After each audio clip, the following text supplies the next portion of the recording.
Jamie on the beat, boy.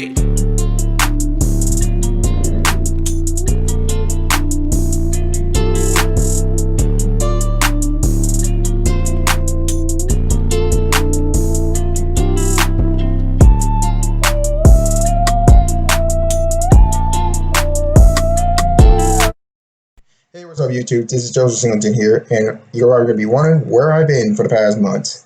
I've been off YouTube because I've been studying, getting away from my school, plus since the coronavirus, and I thought October would be the best day to come back. So here it is. And also, happy October! Since I'll be doing my annual anime history video shortly next week, but this week and for tomorrow, I'm going to talk about certain characters, certain people who work on a favorite comic book of mine. Sonic the Hedgehog. Now, I did start reading the Archie comic books this summer, then finished all the way up to the fan online versions. I didn't touch the reboot because I'm not ready for the reboot yet. Now, you probably know who writes the Archie comics now and the IDW comics. His name is Ian Flynn. Ian Flynn started working on the IDW comics back in 2017. And also for Archie back in 2006. Some people love his writing, some people hate it, some people praise his writing. I'm going to go with my opinion. And before you ask, I do not like his writing that much. He's a decent writer, but I'm going to go with my opinions. Here's why. I did not like Ian Flynn writing the IDW Sonic comic books. Start with number 10, making it the comic books too close to like the games. Now, you're probably going to say, what's wrong about making it too close to the games? Well, that's the thing. If you're a Sonic Archie fan, you didn't read the comic books just because you played the games. You read it because there was a different story from Sonic. Now, when I mean too close to the game, that's one thing about the reboot. Ian Flynn he's a Sonic fan. No one blames him for being a Sonic fan, but he wants to make it so close to the games. I mean, it's just ridiculous. That's alienating some fans who read Archie back in those days. They didn't like his writing, who did not play the games, but got introduced to Sonic by the TV shows and the comics, and that was fine. But he made it too close to the games. He makes you want to go, play the games into reading the comic books. That was one reason. Number 9 is copying the same arcs from the games. Here's something in the reboot he did, and this is from the reboot Archie series plus IDW.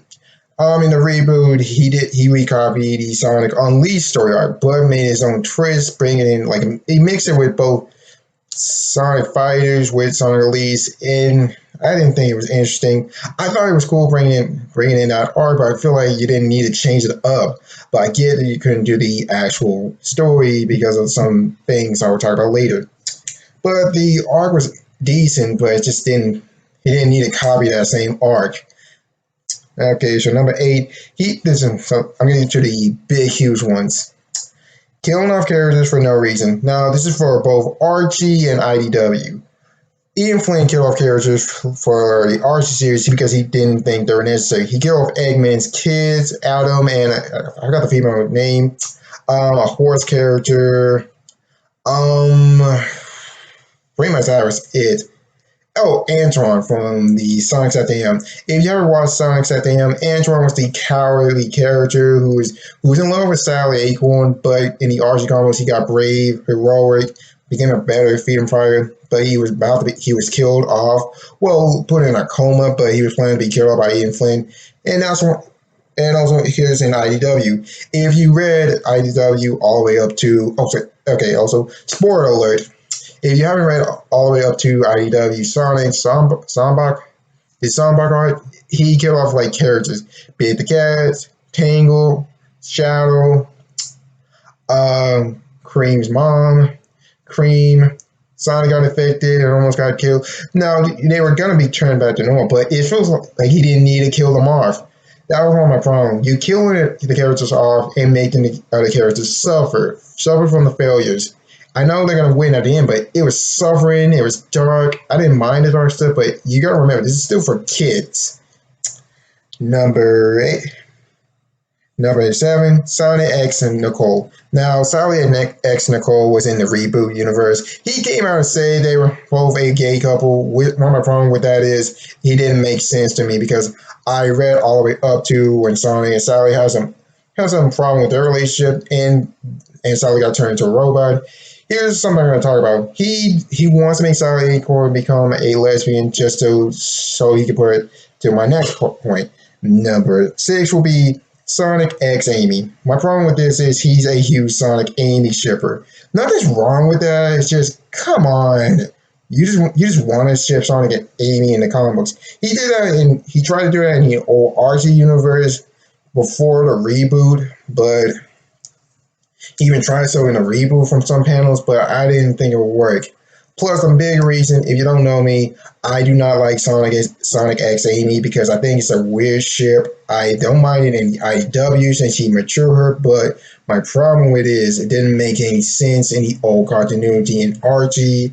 I don't see it working in the games. The problem is Sonic is 15 and Amy is 12. They never fixed. Sega came out and said that she's only 12. Plus, some fans don't see it canon to work. In Bloom, it could work. In the Fleetway comic books, it could work, but just not in the Archie comic books or in the main games. Number 5, he doesn't want the Freedom Fighters in his IDW comic book. That's one thing that make fans didn't want to jump into the IDW comic books. He been saying that he'll bring them in the IDW comic book, but here's the real thing. If you don't know about Ian Flynn, he used to like the Freedom Fighters. He brought them in the reboot because he just grandfathered them in because they were just there. And he keeps saying that he'll bring them in someday. If it's up to Sega, if Sega don't own the characters, they do. Sega owns the Freedom Fighters. They're their characters since it's Sega's characters. He don't want them. He don't want them in the comics because he does not like them anymore. He thinks they're really retired characters. I don't get why you keep if you say you don't you keep saying your team ready for them, but are you? Are you ready for them? Do you want them? Because fans really want them in the comic books. They don't care if Sonic and Sally are together. They just want them in the comic books. They just love those characters. Number 4 is he lies. This is gonna be another thing I'm gonna mention. Ian Flynn lies about rating characters. Um, lies about certain things I'm about to get into, like the mandates. Sega promised back in Archie reboot, Sega has some mandates about certain characters shouldn't be together, Sonic should be single. They will not do any crossovers. They will not do. They will not. They will not have their characters have different ages. But some of them back in the Archie reboot, some people who work for Sega call Sonic Planet Mobius, and that's one of the mandates. Sonic's what we call Sonic Mania, what we call Mobius. Oh, hold on. Sorry about that. What was I? Yeah, number 4. Ian Flynn had lied about certain things in the comic book. Some people who work at Sega call Sonic Planet Mobius, but that was part of Sega's mandates. And even now, since on Sonic 30th anniversary, some people we're gonna get in the 30th anniversary, we're gonna get a classic Sonic IDW comic book based on classic Sonic. But some fans been wait a minute, wasn't that Sega's mandate? That got me thinking that Ian Flynn may have lied about the mandates or made some mandates about it. Now, some fans wondering, he did broke some of these. 1, another crossover event. 2, make certain characters fall in love. And that's the only ones I'm missing. Number 3, and this is a huge one in my opinion, and make him why he's a decent writer. He takes too long in arcs. What I mean is he takes forever to finish a arc. Yes, I get it about the coronavirus plus about delays, but man, he takes too long in the Sunblock arc. I mean, it took almost forever to finish. I mean, we finally got it done in issue 33, 32, and I'm glad that was over. Number 2, making Amy Rose act like Sally Acorn. Now, I missed Sally Acorn in this video, so here's who she is. Sally Acorn was made back in the Satam universe from a TV show, Satam. She was the princess of the Naho Freedom Fighters. She was a leader with her and Sonic, and also they were both boyfriend and girlfriend. They were dating. The reason why I think he made Amy Rose like that, in the IDW comic books, Amy is the new leader of the Resistance. If you haven't played Forces, Knuckles was the leader of the Resistance. Amy became the leader of the Resistance. After it failed, she decided to quit. One of my problems is Ian Flynn thought it would be a good idea to make Amy Rose be like the leader.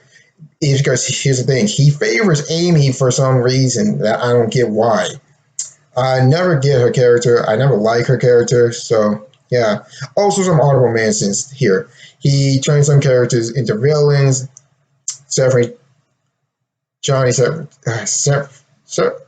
Jeffrey St. John, SBO, Nicole, Knuckles, and these are characters from the RG comic books.